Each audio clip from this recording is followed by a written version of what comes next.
A lifetime of favoritism and a shocking discovery. Did I destroy my family for the truth?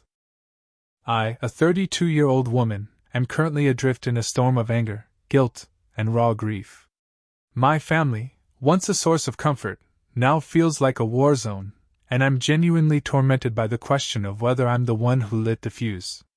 My older sister, Clara, 35, and I grew up in a comfortable suburban home, the daughters of loving, albeit somewhat naive, parents. From the outside, we were the perfect picture of sisterly camaraderie, shared secrets, whispered dreams, and an unbreakable bond forged in childhood. But beneath the surface, there was always an unspoken, yet omnipresent, dynamic. Clara was the golden child. She was the firstborn, dazzlingly intelligent, effortlessly charming, and seemingly destined for greatness. Every achievement of hers, from academic accolades to cheerleading triumphs, was met with effusive praise, family celebrations, and often, significant financial backing. When Clara decided to pursue a prestigious, but incredibly expensive, law degree, my parents readily took out a second mortgage on our family home without a moment's hesitation, believing it was an investment in their brilliant daughter's future. When she later launched her own boutique law firm, they contributed a substantial sum for her initial overhead, seeing it as seed money for her burgeoning empire. Their pride in her was boundless, almost a tangible force in our home. I, on the other hand, was always viewed as more grounded, more sensible.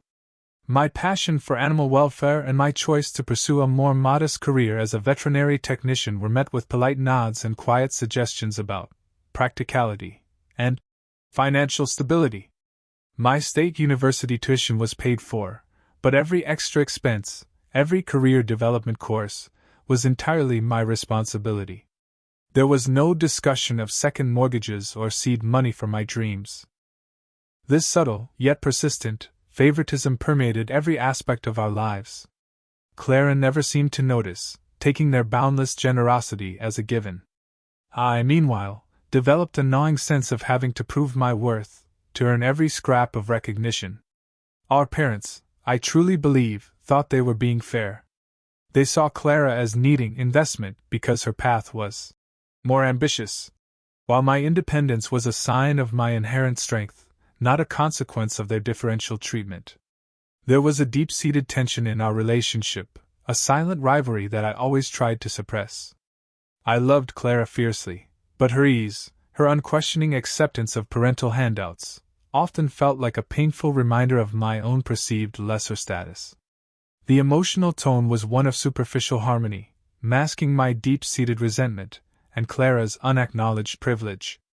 My fierce loyalty to my family was always tempered by this persistent feeling of being an afterthought, a dependable but ultimately less cherished investment. This core imbalance, buried beneath years of forced smiles and unspoken pain, was about to erupt with devastating consequences for all of us. The slow, insidious build-up to this family implosion has been a relentless drumbeat beneath the surface of my life for years, escalating dramatically over the past 2 years as our mother, Eleanor, 68, began her slow, heartbreaking descent into early-onset dementia. What started as occasional forgetfulness soon progressed to disorientation, paranoia, and a need for constant supervision. This is where the profound fissure between Clara and me became an undeniable chasm, stretching our already strained relationship to the point of breaking. While I was constantly present, adjusting my work schedule to part-time, arranging medical appointments, and spending my evenings and weekends cooking, cleaning, and simply being there for Mom, Clara's contributions remained frustratingly minimal. She'd call Mom once a week, send expensive but impractical gifts, and occasionally drop by for a fleeting visit, usually when I was already doing the exhausting daily care. Her visits were characterized by superficial conversations and then, after an hour or two, she'd announce she had to get back to important work, or prepare for a big client meeting.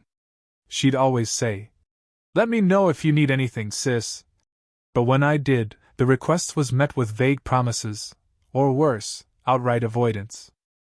I tried, gently at first, to discuss sharing the burden, both practical and financial. "Clara, Mom needs consistent help. Could you take her to her physical therapy on Fridays?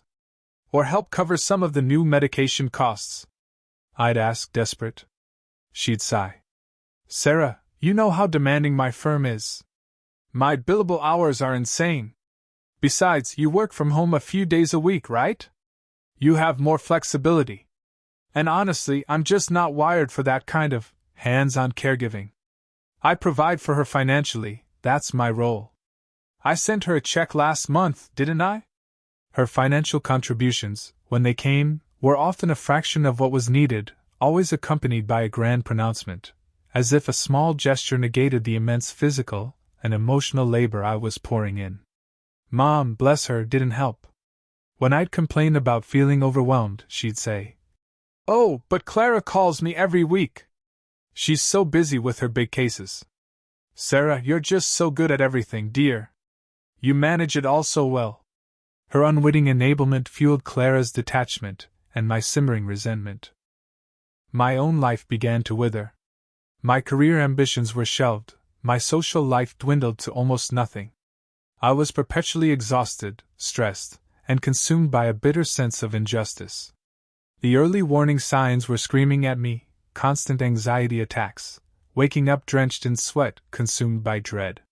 Friends noticed my decline, offering support, but the relentless, all-consuming nature of caregiver burnout, especially with an absent sibling, was almost impossible to truly convey. Clara, meanwhile, seemed to thrive. Her social media was a constant stream of lavish vacations, expensive dinners, and triumphant career milestones. The contrast was agonizing. This escalating tension, fueled by my physical and emotional exhaustion, Clara's evasion, and Mom's unwitting enablement, built to an unbearable pressure. The dam was cracking, and I knew, with a terrifying certainty, that it was about to burst. The illusion of our family harmony was crumbling, revealing a gaping, festering wound of unfairness, unacknowledged sacrifice, and a dark secret that was slowly, insidiously coming to light. The powder keg finally detonated last Sunday, during what was supposed to be a calm family discussion about Mom's escalating financial needs. Her dementia had progressed to a point where leaving her alone for even short periods was no longer safe, and her medical bills were mounting faster than her meager pension could cover. The memory care facility we'd been researching, which offered specialized dementia care, cost nearly $9,000 a month. I had called Clara, insisting she come to Mom's house in person, as this was a non-negotiable conversation. She arrived late, impeccably dressed, clutching a designer handbag, looking slightly annoyed at being interrupted from her weekend. She greeted Mom with a quick hug, then turned to me with a dismissive wave. "All right, Sarah, let's get this over with. What's the damage now?" I laid out the grim financial facts, my voice strained but steady. "Mom needs full-time, specialized care, Clara. Her savings will be depleted in a few months. After that, we need to figure out how we're going to cover this." Equally, I presented a spreadsheet detailing her income, her medical expenses, and the projected costs. Clara barely glanced at it. She scoffed, a nervous, dismissive sound. "Sarah, you know my firm is facing some cash flow challenges. I just made a huge investment. I can't just pull that kind of cash out of thin air. You're always so dramatic about money. Besides, you're the one who manages Mom's accounts. Haven't you been handling things?" Her words, delivered with such an air of casual dismissal, were the final spark. The years of resentment, the endless sacrifices, the unacknowledged burden, and now, her implied accusation of my financial mismanagement, it all exploded. "Manage her accounts?" I shrieked, my voice cracking, tears of rage blurring my vision. "I've been doing more than just managing them, Clara. I've been propping them up. And while I was trying to make ends meet, I noticed something. Something you conveniently forgot to mention." I pulled out a printout of Mom's bank statements, highlighting several large transfers. "These, Clara. These are transfers from Mom's account. To your account. Thousands of dollars. Over the past year." "What is this?" My voice was raw, guttural. Clara's face went white. Her composure shattered. "What are you talking about?" she hissed, her eyes darting nervously towards Mom, who was humming softly, seemingly unaware. Those were loans, Sarah. Short-term loans. For my firm. I was going to pay them back. It's not your business. Loans? I roared, stepping closer to her, my body trembling with a mix of fury and disgust. Loans from our elderly mother, who has dementia, who relies on us for everything. While I'm here scraping by, sacrificing my own life, you're siphoning off her savings for your firm? You're her daughter too, Clara. You don't get to just steal from her, and then pretend you're a victim of financial strain. Mom, startled by the intensity, began to whimper. Please stop fighting. My head hurts. Clara turned her furious gaze from me to Mom. See, Sarah? You're upsetting her. This is what you do. You always cause drama. It is drama, Clara, when one sister is caring for our mother while the other is financially abusing her. I retorted, my voice hoarse. You're a selfish, despicable thief. You've been living off her savings while I've been drowning. This isn't just about money anymore, it's about a lifetime of your entitlement, and my unacknowledged sacrifice. I grabbed my car keys, my heart pounding, and stormed out, leaving them both stunned and silent. The confrontation was brutal, messy, and utterly devastating. Clara, cornered and exposed, clung to her narrative of temporary loans and righteous indignation, perhaps genuinely believing her actions were justifiable under her own financial pressures. I, consumed by years of unacknowledged sacrifice and the shocking discovery of her betrayal, finally erupted in a desperate plea for justice. Both of us had understandable, though deeply flawed, motivations, leaving behind a wreckage of a sibling relationship and a mother caught in the crossfire of her own children's bitter war. The immediate aftermath of that explosive confrontation was a profound, suffocating silence. I drove away from Mom's house in a daze, the printout of the bank statements burning a hole in my lap, my body shaking uncontrollably. The white-hot rage that had fueled my outburst slowly drained away, replaced by a chilling numbness, then a crushing wave of grief. It felt like I hadn't just ended a fight, I had detonated my entire family structure, the one I had so painstakingly held together, only to discover it was built on a foundation of deceit. The betrayal, the explicit evidence of Clara's financial abuse, was a physical ache in my chest, a constant, gnawing pain that made it hard to breathe. For the first few days, I was a ghost in my own life. I barely ate, and sleep was an elusive torment, plagued by nightmares of Clara's shocked face, Mom's whimpers, and the undeniable proof of theft. My mind raced, constantly replaying every word of the argument, every subtle slight from the past, every instance of their unwavering support for Clara. I felt foolish, utterly naive, for not having seen this darker side of her, for trusting her with Mom's finances at all. The guilt also started to creep in, an insidious whisper suggesting I was too harsh, too selfish, too quick to expose such a devastating truth in front of Mom. Had I been too extreme? Did I destroy any chance of reconciliation by revealing the depths of her deception so brutally? My daily life became an almost unbearable burden. The relentless demands of Mom's care, which hadn't magically disappeared, now felt even heavier, amplified by the emotional chasm that had opened up. I still had to coordinate caregivers, manage her medications, and ensure her safety, but now I did it with a crushing sense of isolation and a new, terrifying fear about her financial security. My focus at work, usually sharp and dedicated, was shattered. I'd stare blankly at my computer screen for hours, unable to concentrate, my mind trapped in a relentless loop of anger, sadness, and furious calculations about how to recover Mom's stolen money. My appetite vanished, and a constant, dull headache throbbed behind my eyes, a physical manifestation of the emotional turmoil. The conflict also profoundly affected my other relationships. My partner, Alex, a steady and supportive presence, was horrified but unwavering in his support. You had to expose it, Sarah, he insisted. You did the right thing. It's not your fault she did this. My closest friends listened with shock and sympathy, validating my feelings.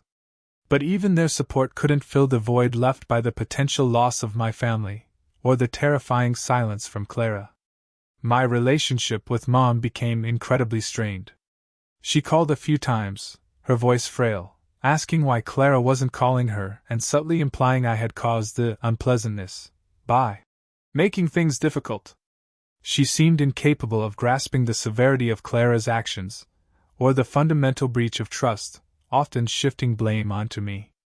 This inability to see my perspective felt like a fresh wound, a confirmation that her favoritism towards Clara ran deeper than I had ever dared to admit.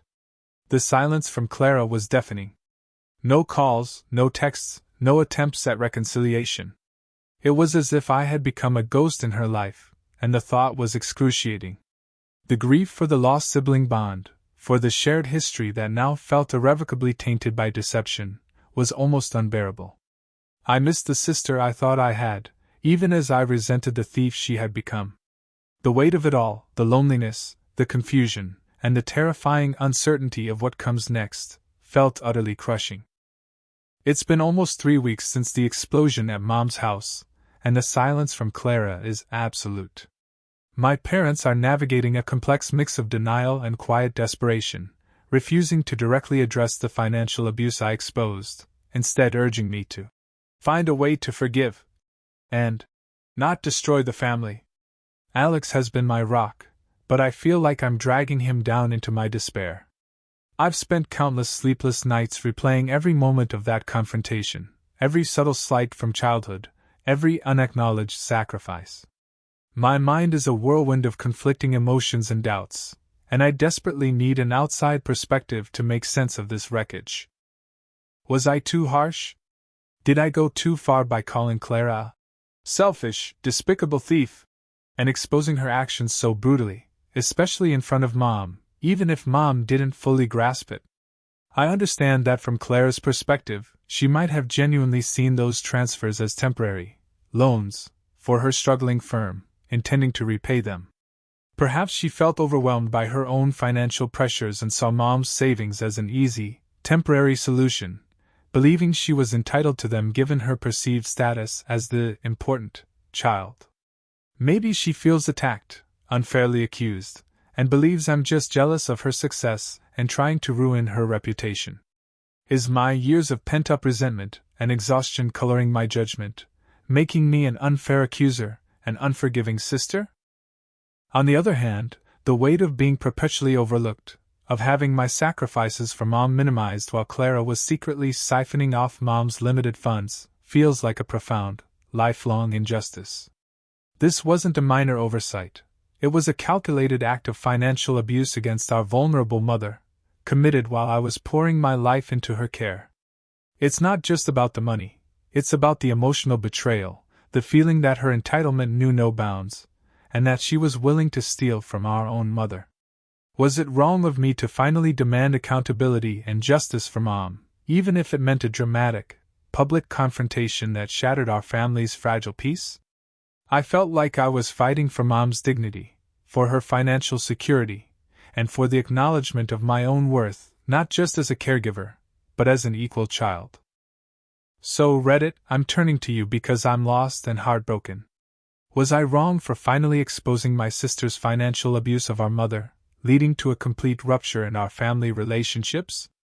Was my outburst justified, a necessary act to finally protect Mom and liberate myself from years of being overlooked and exploited? Or did I simply destroy any chance of reconciliation and cause irreversible pain, making myself the villain in this tragic story? I need honest, unbiased perspectives, because right now, I'm consumed by guilt, grief, and confusion, and I don't know how to navigate this fractured family dynamic or secure Mom's future.